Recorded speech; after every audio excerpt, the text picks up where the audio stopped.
Hi, and welcome back to the d-tunez and Fruity Master channel. In this tutorial, I will show you how you can easily record your samples in the playlist. To do this, go to the Record button at the top left.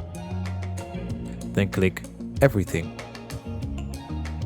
Now we're not done yet. Now go to the mixer and press Arm Disk Recording on the master or whatever channel you want it to be. So let's play it now.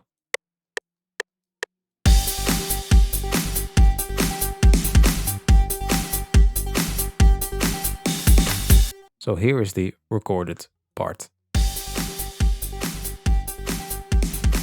Let's say you only want the bass. Disable the disk recording from the master and enable it on the bass. Then click the record button again and click everything. And then record again.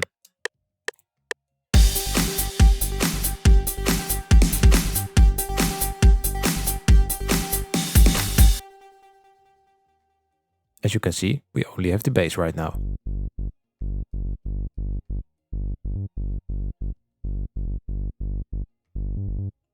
A good thing to know that this file will be saved in your documents folder, so if you ever reinstall your Windows, it's a good idea to back up your documents folder as well to keep these files intact, otherwise you will lose them.